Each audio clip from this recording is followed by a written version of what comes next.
नमस्कार, आप देख रहे हैं इंडिया न्यूज उत्तर प्रदेश उत्तराखंड और मैं हूं आपके साथ आयुष चतुरांश। चलिए उत्तराखंड के इस बुलेटिन की शुरुआत करते हैं। उत्तराखंड में 10,000 के पार कोरोना संक्रमित मरीजों का आंकड़ा पहुंच गया है। ये कोरोना अपडेट उत्तराखंड के हम आप तक पहुंचा रहे हैं।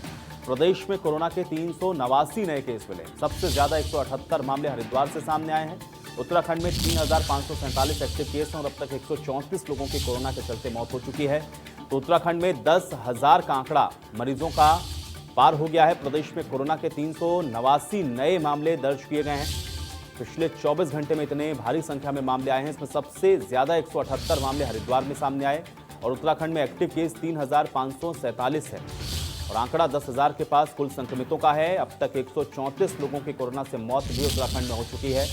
तो कोरोना अपडेट उत्तराखंड के आंकड़े आप तक हम पहुंचा रहे हैं। 10,000 के पार कोरोना के मरीजों की संख्या पहुंच चुकी है और इसी से आप अंदाजा लगाइए कि उत्तराखंड में तेजी से पांव पसारता हुआ कोरोना नजर आ रहा है। लगातार आंकड़े आप देखिए, क्योंकि उत्तराखंड की आबादी के लिहाज से ये आंकड़े काफी ज्यादा हैं। 10,000 का आंकड़ा क्रॉस हो रहा है।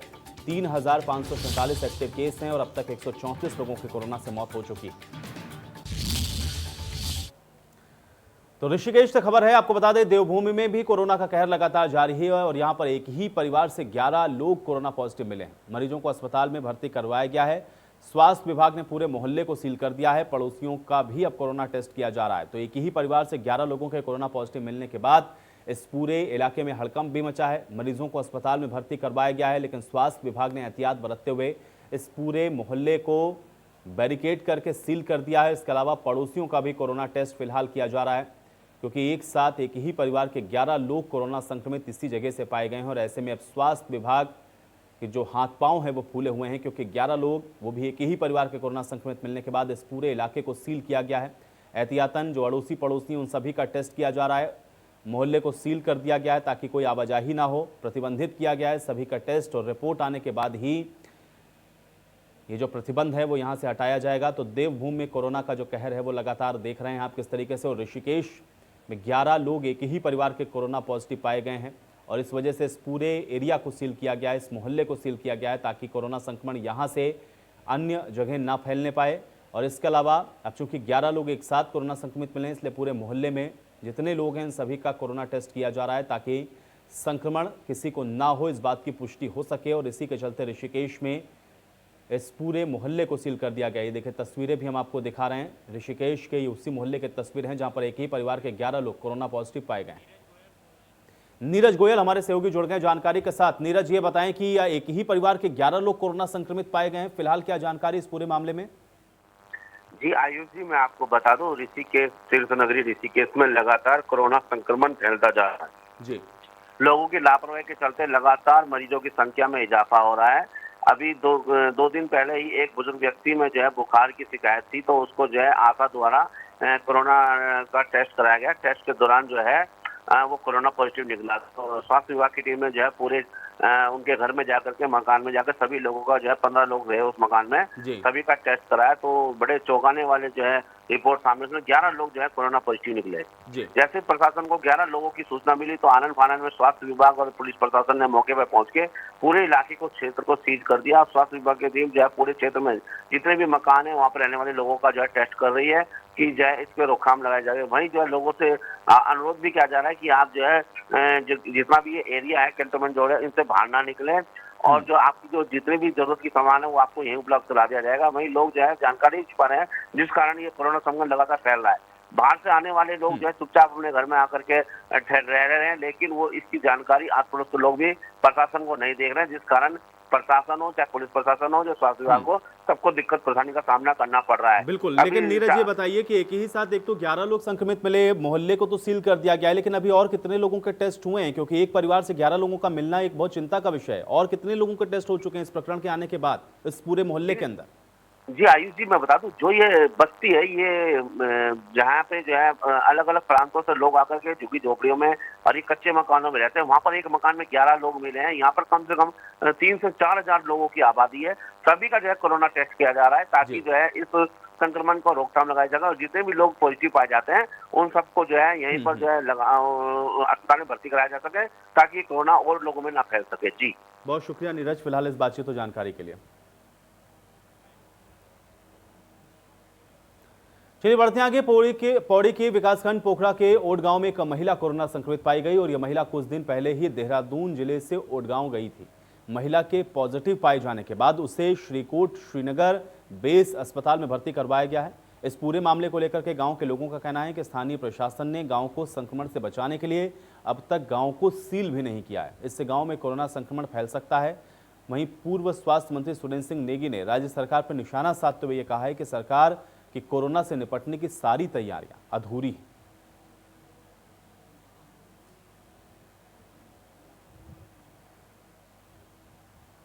वहीं मुख्यमंत्री त्रिवेंद्र सिंह रावत ने राष्ट्रीय आपदा प्रबंधन प्राधिकरण के प्रतिनिधिमंडल ने शिष्टाचार भेंट की और बैठक में उत्तराखंड में प्राकृतिक आपदा, राहत और बचाव कार्य जैसे विभिन्न मुद्दों पर चर्चा हुई। मुख्यमंत्री ने यह भी कहा है कि उत्तराखंड जैसे पर्वतीय क्षेत्र में फॉरेस्ट फायर और लैंडस्लाइड जैसी प्राकृतिक आपदाओं से अधिक नुकसान होता है। उन्होंने ये भी कहा कि राष्ट्रीय आपदा प्रबंधन के तहत बनाई जाने वाली योजनाओं में वनाग्नि जैसे प्राकृतिक आपदाओं को भी शामिल किया जाना चाहिए।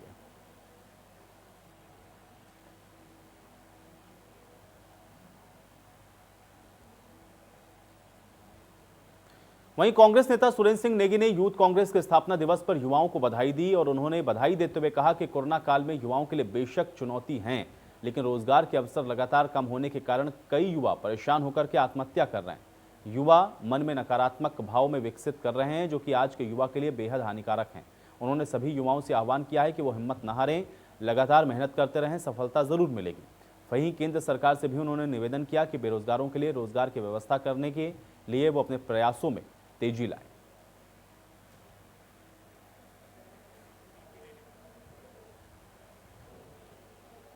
उधर देहरादून में मुख्यमंत्री त्रिवेंद्र रावत और नगर विकास मंत्री मदन कौशिक ने नगर निगम हरिद्वार को 10 करोड़ 9 लाख रुपए का एक चेक प्रदान किया है।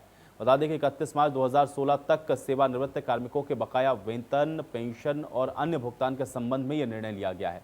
शहरी विकास विभाग के द्वारा एकीकृत वित्तीय प्रबंधन प्रणाली पोर्टल के माध्यम से ऑनलाइन बिल तैयार करके पीएलए खाते में हस्तांतरित किए जाएंगे। तो वहीं मुख्यमंत्री ने निदेशक नगर विकास विनोद सुमन को निर्देश देते हुए कहा है कि मृतक आश्रित और पदोन्नति के मामलों का भी जल्द से जल्द निस्तारण किया जाए।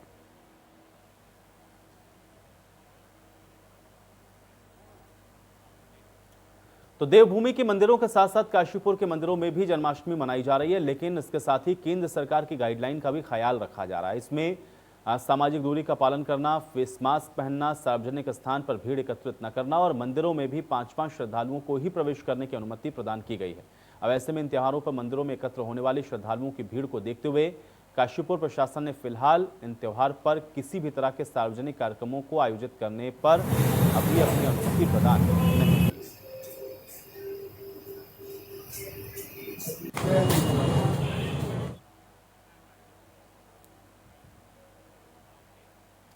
तो वहीं जन्माष्टमी के त्योहार पे कोरोना का ग्रहण लगता हुआ दिख रहा है, क्योंकि इस बार जन्माष्टमी के दिन मंदिरों में ज्यादा भीड़ देखने को नहीं मिलेगी। जिस तरह से रोजाना कोरोना के मामले बढ़ रहे हैं, उसको देखते हुए हरिद्वार पुलिस ने भी अपनी कमर कस ली है। हरिद्वार पुलिस कप्तान सेंथिल अबुदई कृष्णराज एस ने जनपद के सभी थानों को निर्देशित किया है कि जन्माष्टमी के पर्व पर मंदिरों में भीड़ इकट्ठी न होने दी जाए। एसएसपी ने यह भी बताया कि हरिद्वार के मठ मंदिरों में सोशल डिस्टेंसिंग के साथ ही मास्क का प्रयोग भी भारत सरकार के नियमों का सख्ती से भी पालन यहाँ पर करवाया गया।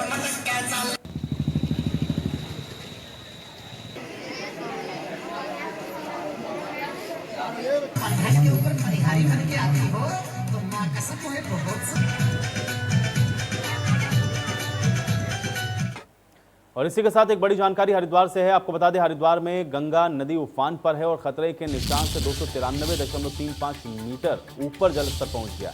पहाड़ों में चूंकि लगातार बारिश हो रही है, इससे गंगा उफनाई हुई है। तटीय क्षेत्रों में रहने वालों को अलर्ट कर दिया गया है। खतरे के निशान से 293.35 मीटर ऊपर तक जो जलस्तर है वो पहुंच गया है, क्योंकि पहाड़ों पर लगातार बारिश हो रही है और इससे गंगा का जो जलस्तर है वो लगातार बढ़ रहा है। तो तटीय क्षेत्र में रहने वालों को अलर्ट किया गया है। ये बड़ी खबर हम आपको इस समय पहुंचा रहे हैं हरिद्वार से, जहां पर गंगा नदी उफान पर नजर आ रही है लगातार, क्योंकि पहाड़ी इलाकों में बारिश हो रही है। पहाड़ी क्षेत्रों में बारिश होने की वजह से जो गंगा का जलस्तर है वो तेजी के साथ बढ़ रहा है और ये खतरे के निशान से 293.35 मीटर ऊपर तक पहुंच गया है। और इसी से आप अंदाजा लगा लीजिए कि जो गंगा है वो किस कदर इस वक्त खतरे के निशान से ऊपर बह रही है। तटीय क्षेत्रों में रहने वालों को अलर्ट किया गया है ताकि किसी भी तरह की आपात स्थिति से निपटा जा सके। तो हरिद्वार में गंगा फिलहाल उफान पर है।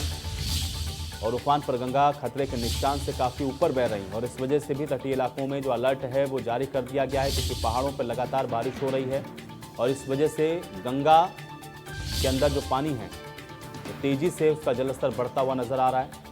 और देखिए लगातार जो तस्वीरें हैं वो भी हम आपको दिखा रहे हैं। ये भीमगोड़ा बैराज की तस्वीर जो आप इस समय अपनी स्क्रीन पर देख रहे हैं और आप देखिए इसी से अंदाज़ा लगाइए कि गंगा किस तरीके से इस समय उफान पर नजर आ रही हैं और पानी चूँकि ज़्यादा होने की वजह से बैराज से भी पानी छोड़ा जा रहा है लगातार। और ऐसे में मैदानी इलाकों यानी कि हरिद्वार और उसके नीचे तक आते आते ये गंगा जो कि इसका जलस्तर है वो खतरे के निशान से काफ़ी ऊपर पहुंच गया है, 293.35 मीटर ऊपर पहुंचा।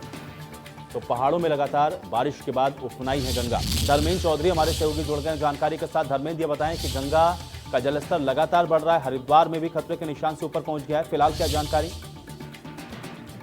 देखिए भी खतरे के निशान से ऊपर नहीं पहुंचा है, लेकिन चेतावनी के निशान से ऊपर पहुंच गया है और काफी आज सुबह से ही जो लगातार पहाड़ों पे बारिश हो रही है। हालांकि हरिद्वार में आज बारिश नहीं हुई है, सुबह कुछ बारिश पड़ी थी, लेकिन पहाड़ों पे लगातार बारिश हो रही है जिसकी वजह से गंगा उफान पे है। मैदानी क्षेत्रों में इसका असर काफी दिखाई दे रहा है और आज जो गंगा है वो सुबह से ही जो हरिद्वार में उसका जलस्तर देखा जा रहा है तो चेतावनी निशान से ऊपर है। हालांकि जो खतरे का निशान से उससे थोड़े नीचे गंगा यहाँ पर बह रही है और सिंचाई विभाग के जो अधिकारी हैं वो 24 घंटे उसकी मॉनिटरिंग कर रहे हैं और पूरे जनपद में अलर्ट किया गया है कि कहीं मैदानी क्षेत्रों में बाढ़ का खतरा ना पैदा हो जाए। अगर और गंगा जल का जो स्तर है वो बढ़ता है तो बाढ़ का खतरा यहाँ पर पैदा हो सकता है। साथ ही जो हरिद्वार के बाद उत्तर प्रदेश का जिला बिजनौर लगता है तो वहाँ के प्रशासन को भी सूचित करा दिया गया है कि हो सकता है कि अगर यहाँ पर जल स्तर बढ़ता है तो मैदानी क्षेत्रों में, हरिद्वार के पहले मैदानी क्षेत्रों में, उसके बाद बिजनौर में बाढ़ का खतरा पैदा हो सकता है। तो निगरानी यहाँ पर रखी जा रही है सिंचाई विभाग के अधिकारी द्वारा और यहाँ पर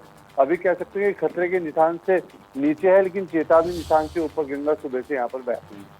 शुक्रिया धर्मेंद्र फिलहाल इस बातचीत और जानकारी के लिए। तो हरिद्वार में गंगा उफान पर हैं तो चेतावनी के निशान से ऊपर और खतरे के निशान से नीचे, लेकिन लगातार जो मौसम विभाग है और जो सिंचाई विभाग है उस पर नजर बनाए हुए हैं। बढ़ेंगे आगे। देहरादून से खबर है जहां पे गौला नदी में एक गिरी हुई गाय का रेस्क्यू ऑपरेशन किया गया है और 2 दिन पहले पहाड़ी से गिर करके गाय यहां पर फंस गई थी। स्थानीय लोगों ने पुलिस को इसकी सूचना दी थी। गाय का सही सलामत रेस्क्यू कर लिया गया है। पुलिस की सूझबूझ और समझदारी से गाय की जान बच गई। तो स्थानीय लोगों ने पुलिस को इसकी सूचना दी थी। एक गाय जो कि 2 दिन से बताया जा रहा है कि पहाड़ी से गिरी थी, जिसका रेस्क्यू किया गया है। पुलिस की सूझबूझ और समझदारी से गाय की जान बचा ली गई है। बड़ी जानकारी, बड़ी खबर देहरादून से हम आप तक पहुंचा रहे हैं। और गौला नदी में जो गाय गिरी उसका रेस्क्यू किया गया, उसकी तस्वीरें भी हम आपको दिखा रहे हैं। 2 दिन पहले पहाड़ी से जो गाय है वो गिर गई थी और उसके बाद फंस गई थी।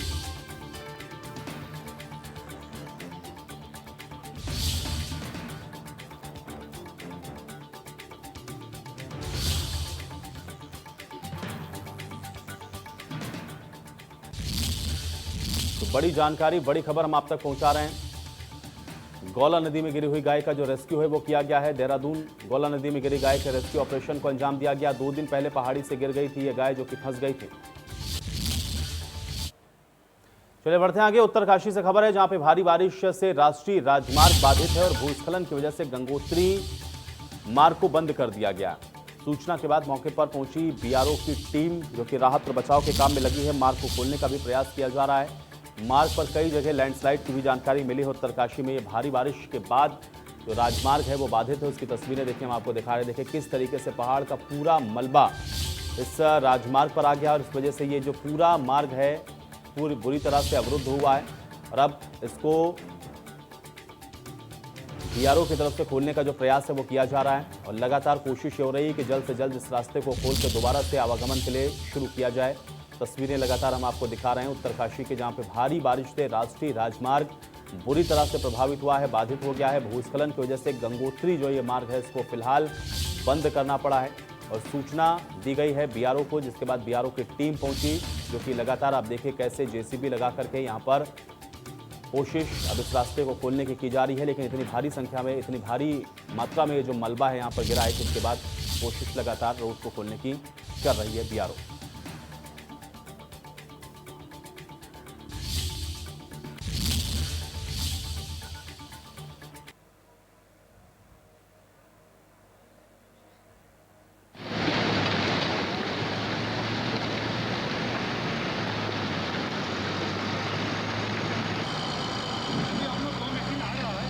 हाँ जी, हाँ जी।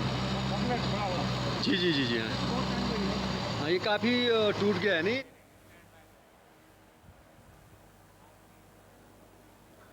चलिए बढ़ते हैं आगे। मसूरी देहरादून मार्ग छोटे वाहनों के लिए फिलहाल खुला है। दोपहिया वाहन आने जाने की अनुमति मिल गई है। रात 8 बजे के बाद से केवल इमरजेंसी वाहनों का ही संचालन है। एहतियात के तौर पे आपको बता दें, मार्ग बंद किया गया था क्योंकि भारी बारिश के कारण मार्ग है वो एक जगह पर धंस गया, जिस वजह से इस मार्ग को बंद कर दिया गया और सिर्फ हल्के वाहन या फिर इमरजेंसी सेवाओं को ही आने जाने की अनुमति दी गई है। मसूरी की ये तस्वीरें हम आपको दिखा रहे हैं और आप देखिए किस तरीके से भारी भूस्खलन हुआ है और ये राजमार्ग पूरी तरह से बाधित।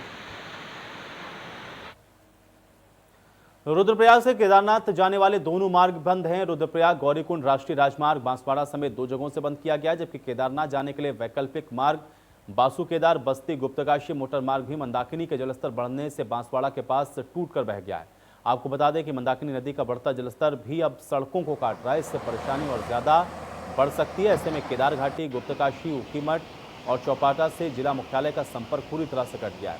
अब दोनों मार्ग एक साथ बंद हो जाने के कारण यात्रियों के साथ साथ स्थानीय लोगों को भी दिक्कतों का सामना करना पड़ रहा है और वर्ग मार्गों को खोलने के लिए टीमों का भी गठन किया गया है। चौक पर हम खाए पिएगा यहाँ पे रहेगा कम से कम।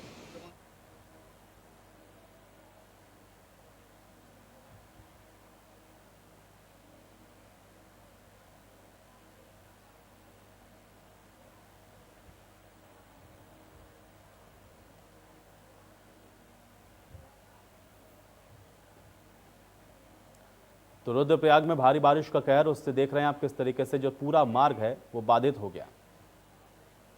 उधर चमोली में भारी बारिश का कहर देखने को मिल रहा है और बारिश से आधा दर्जन से ज्यादा रास्ते बंद हैं। इसमें लामबगड़, भनेर पानी, पागलनाला, बिरही हाईवे बंद है। भूस्खलन से 2 भवनों को भी नुकसान पहुंचा है। एनडीआरएफ मौके पर तैनात है। रेस्क्यू फिलहाल एनडीआरएफ की टीम के द्वारा किया जा रहा है। तो बारिश के बाद चमोली में लैंडस्लाइड की तस्वीरें हम आपको दिखा रहे हैं और आप देख सकते हैं कि कैसे जो मार्ग हैं वो जगह जगह बाधित हैं और लगातार बारिश आफत बनकर पहाड़ी राज्य में बरस रही। पहाड़ों में लगातार हो रही बारिश के कारण कई जगह पर लैंडस्लाइड हुई है और लैंडस्लाइड के कारण मसूरी देहरादून मार्ग के पानी वाले बैंड के पास भारी भूस्खलन के कारण यह मार्ग पूरी तरह से बंद हो गया है। हाईवे का आधा से ज्यादा हिस्सा जमींदोज है, इस कारण मार्ग पर आवाजाही प्रभावित है। भूस्खलन के बाद मसूरी देहरादून मार्ग भी बंद होने से सड़क के दोनों ओर वाहनों की लंबी लंबी कतारें हैं।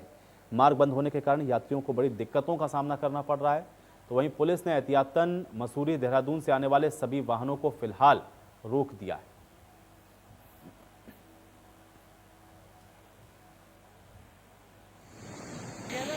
वैसे जो है मसूरी क्षेत्र में काफ़ी तेज़ बारिश थी और शाम को जो है बारिश आके रुकी है, तो जगह जगह मौसम में कम से कम 10-12 जो है पेड़ अलग अलग जगहों पर गिरने की सूचनाएं थी, जिनको जो है रोड वगैरह बंद हो गई थी। फायर सर्विस और पुलिस के द्वारा जो है पेड़ों को काटकर रोड चालू करवाए गए। इसके अलावा देर शाम को जो है ये मसूरी देहरादून रोड कोलो खेत के पास रोड जो है टूट गया था और आधे से ज़्यादा धंस चुका है और उसमें जो है आवागमन जो है खतरे से खाली हुई है। इस कारण हमने राजपुर और कोलो के बाद बैरियर लगाकर आवाजाही हमने जो है रात को बंद कर दिए एहतियात, ताकि जो है कोई दुर्घटना न हो। उधर उत्तराखंड में मानसून अपने चरम पर है और लगातार हो रही बारिश से आम जनजीवन प्रभावित है। बारिश से नदी नाले भी उफान पर हैं। इसके बावजूद पर्यटक मसूरी पहुंच रहे हैं। इतना ही नहीं, जान जोखिम में डालकर बरसाती झरनों में मस्ती करते हुए भी कुछ लोग नजर आए। लगातार हो रही बारिश से सभी छोटे और बड़े नदी नाले उफान पर हैं, जबकि कई जगहों पर झरने भी बहने लगे हैं। मसूरी देहरादून मार्ग पर हरियाणा और दिल्ली से आए पर्यटक झरनों के नीचे नहाते और मस्ती करते हुए दिखाई दे रहे हैं। बरसात नदी नालों और झरनों के पास जाना खतरनाक भी साबित हो सकता है। प्राकृतिक चीजें हैं, इन्हें देखने के बाद अपने मन में अपने आप ही ये इच्छाएं जाग जाती हैं और सभी देखो कितना एंजॉय कर रहे हैं। ये चीजें बहुत अच्छी हैं ना, ठंड नहीं लगती जब। तो मसूरी में लगातार हो रही बारिश से जनजीवन प्रभावित हो गया है और मसूरी के कई क्षेत्रों में भारी बारिश ने नुकसान भी पहुंचाया है। सड़कों पर मलबा आने से खासी दिक्कतें हैं। मसूरी देहरादून मार्ग पर कई जगह भूस्खलन होने के बाद ये बाधित है। हाईवे को खोलने के लिए पुलिस और स्थानीय प्रशासन लगातार काम कर रहा है। मसूरी में कई क्षेत्रों में पेड़ और बिजली के खंभे गिरने से बिजली सेवाएं पूरी तरह से ठप हैं और बिजली नहीं आने से लोगों को भी काफ़ी दिक्कतों का सामना करना पड़ रहा है।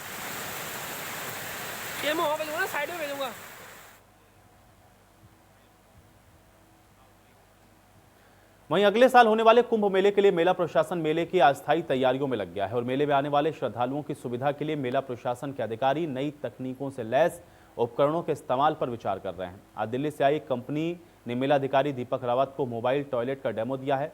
इस मोबाइल टॉयलेट की खासियत यह है कि इससे म्यूजिक का आनंद लेते हुए भी इस्तेमाल किया जा सकता है। टॉयलेट का इंटीरियर भी काफ़ी आकर्षक है और इसे महिलाओं और पुरुषों दोनों के लिए तैयार किया गया है। इस मोबाइल टॉयलेट की सीवेज कैपेसिटी भी 4000 लीटर है और म्यूजिक सिस्टम और आधुनिक तकनीक से लैस इस टॉयलेट में पूरी तरह से सोलर एनर्जी का इस्तेमाल किया गया है।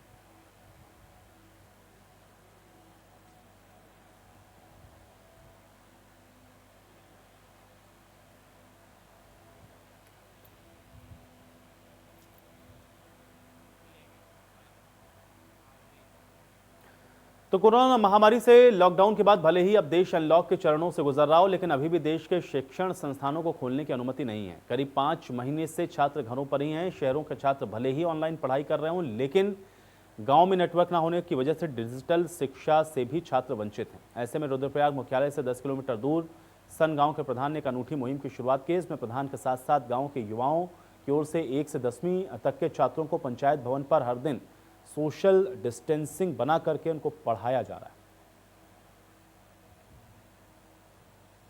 और हमारे ग्राम प्रधान श्री विकास नौटियाल द्वारा मुझसे आग्रह किया गया कि जो विद्यार्थी हमारे ग्राम सभा क्षेत्र के अंतर्गत आते हैं उनकी पढ़ाई में व्यवधान उत्पन्न ना हो, क्योंकि स्कूल और कॉलेज सब बंद हैं।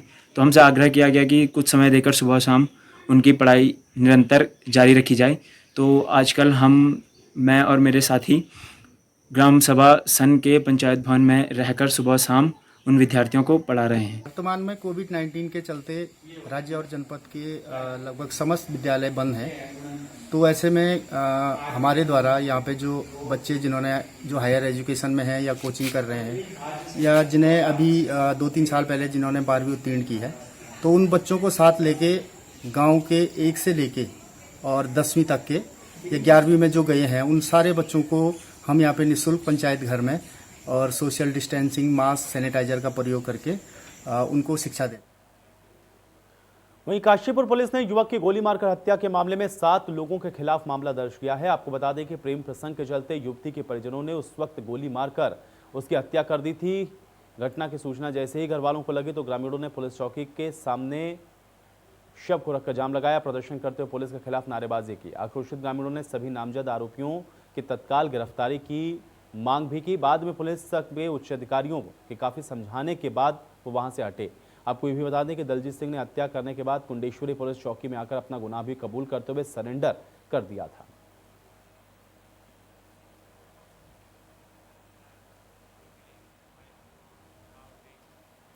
वहीं रुड़की में रिश्तों को शर्मसार कर देने वाला एक बड़ा मामला सामने आया है, जहां पर एक कलयुगी पिता ने शर्मो हया के हदों को पार करते हुए अपनी ही नाबालिग बेटी को हवस का शिकार बना डाला है। पीड़िता का यह कहना है कि पिता लगातार 5 महीनों तक ये सब उसके साथ करता रहा। इसकी भनक उसके परिवार वालों को लगी और ग्रामीणों तक ये बात पहुंची तो उन्होंने थाने में पहुंचकर लड़की के पिता के खिलाफ तहरीर दिलाई और फिर कार्रवाई करने की मांग पुलिस से की गई। जब मामला मीडिया के सामने आया तो फिर आनन फानन में पुलिस ने लड़की के पिता के खिलाफ पॉक्सो एक्ट के तहत मुकदमा दर्ज किया है।